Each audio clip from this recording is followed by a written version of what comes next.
What's up, guys? Just checking in with you. It's been a while. Today I got a 23 Ram 1500, getting a full sound system. Probably not going to have it done today, but I figured I'd check in. That way you guys can follow and be updated and as the build keeps moving on. But the Ram is getting a full kicker sound system with some JL audio subs. The customer changed out of speakers already. He's doing the kicker, the red box stuff, the KS, I believe.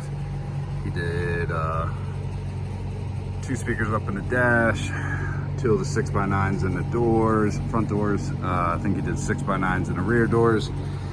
He also changed out the rear speakers.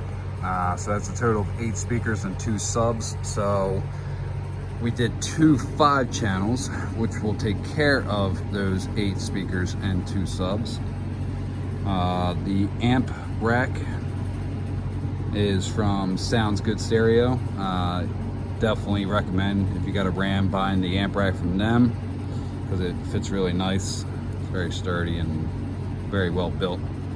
These are the new LX amplifiers, the 1200.5s. And then, as you've seen in the wood room here, we're working on the under the seat sub enclosure for 2 of the 12-inch 12W3s. We're gonna put some lighting,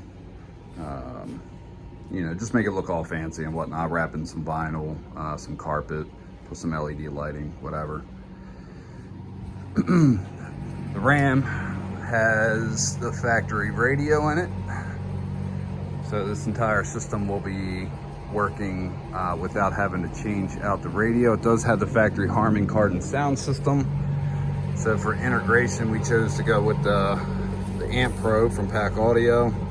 This will give us a nice clean signal out, all T harnesses, so no cutting or splicing of the factory wiring. Even at the factory amplifier, we're going to be able to unplug it, make our own little T harness, and that way no cutting or splicing of any of the wiring. Got some grills for the TW3, that way they're not rubbing up under the seat. So make sure you like the video, subscribe, all that good stuff, that way you get updates as I continue this build. I'll keep updating you guys. Till next time, thanks guys, see ya.